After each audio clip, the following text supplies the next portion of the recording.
Iran president Ebrahim Raisi കൊല്ലപ്പെട്ട helicopter അപകടം നിരവധി ചർച്ചകൾക്കും ഊഹാപോഹങ്ങൾക്കുമാണ് വഴിയൊരുക്കുന്നത്. ഹെലികോപ്റ്റർ എങ്ങനെ തകർന്നു, തകർക്കപ്പെട്ടതാണോ തുടങ്ങി നിരവധി സംശയങ്ങളാണ് ഉയരുന്നത്. ഇത്തരം ചർച്ചകൾക്ക് ഇന്ത്യയും പലതവണ വേദിയായിട്ടുണ്ട്.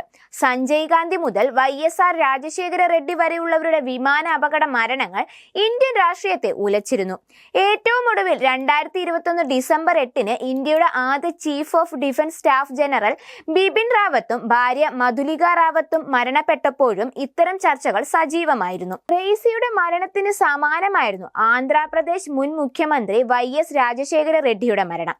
2009 സെപ്റ്റംബർ 3 YSR സഞ്ചരിച്ച ബെൽ 430 എന്ന ഹെലികോപ്റ്റർ ചിറ്റൂരിനടുത്തുള്ള വനമേഖലയിൽ കാണാതായത്. 72 മണിക്കൂർ നീണ്ട തെരച്ചിലിനൊടുവിൽ അദ്ദേഹത്തിന്റെ മൃതദേഹം കണ്ടെത്തി. 70ഓളം പേരാണ് റെഡ്ഡിയുടെ മരണവാർത്തയിൽ മനംനൊന്ത് അന്ന് ആന്ധ്രയിൽ ആത്മഹത്യ ചെയ്യുകയും ഹൃദയസ്തംഭനം വന്ന് മരിക്കുകയും ചെയ്തത്.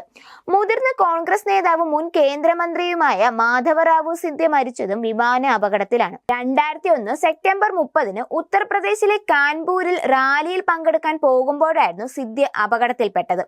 അദ്ദേഹം സഞ്ചരിച്ച 10 സീറ്റുള്ള C-90 വിമാനം കാൺപൂരിൽ നിന്ന് 178 കിലോമീറ്റർ അകലെ മണിപ്പൂരിലെ ഒരു പ്രദേശത്ത് കണ്ടെത്തുകയായിരുന്നു.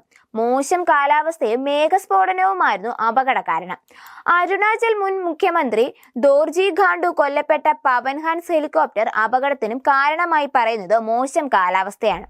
കാണാതായ ഹെലികോപ്റ്റർ 4 ദിവസത്തിനു ശേഷമാണ് ചൈന അതിർത്തിയിലെ ലുഗുതാങ്ങിൽ കണ്ടെത്തിയത്. വിമാനാപകട മരണങ്ങളിൽ എപ്പോഴും ഓർക്കപ്പെടുന്ന പേരാണ് സഞ്ജയ് ഗാന്ധിയുടെ. 1980 ജൂൺ 23 രാവിലെ 8 മണിയോടെയാണ് ഡൽഹിയിലെ സഫ്ദർജംഗ് വിമാനത്താവളത്തിൽ നിന്നും പറന്നുയർന്ന ഗ്ലൈഡർ തകർന്നു വീഴുന്നത്. എയറോബറ്റിക്സിൽ തൽപരനായിരുന്ന സഞ്ജയ് തന്നെയായിരുന്നു ഡൽഹി ഫ്ലൈയിംഗ് ക്ലബിന്റെ പുതിയ വിമാനം പറത്തിയത്. എയറോബറ്റിക്സ് പ്രവർത്തനത്തിനിടെ നിയന്ത്രണം നഷ്ടപ്പെട്ട് വിമാനം തകർന്നു വീണ് ക്യാപ്റ്റൻ സുഭാഷ് സക്നയെ അടക്കം മരിച്ചു. സഞ്ജയ് ഗാന്ധിയുടെ മരണം ദേശീയ രാഷ്ട്രീയ സാഹചര്യങ്ങളെ തന്നെ മാറ്റിമറിച്ചിരുന്നു. ഇന്ദിരാഗാന്ധി തന്റെ മൂത്തപുത്രൻ രാജീവ് ഗാന്ധിയെ രാഷ്ട്രീയത്തിലേക്ക് കൊണ്ടുവരുന്നതും ഇതിനുശേഷമാണ്. ഇവർക്ക് പുറമെ ഹരിയാന മന്ത്രി OP ജിൻഡാൽ, മുൻ ലോക്സഭാ സ്പീക്കർ GMC ബാലയോഗി തുടങ്ങിയവരും വിമാന അപകടത്തിൽ കൊല്ലപ്പെട്ട നേതാക്കളാണ്. മുൻ പ്രധാനമന്ത്രി മൊറാർജി ദേശായി, മഹാരാഷ്ട്ര മുഖ്യമന്ത്രി പൃഥ്വിരാജ് ചവാൻ, മുൻ പഞ്ചാബ് മുഖ്യമന്ത്രി അമരീന്ദർ സിംഗ് തുടങ്ങിയവർ വിമാനാപകടങ്ങളെ അതിജീവിച്ച പ്രമുഖരുമാണ്.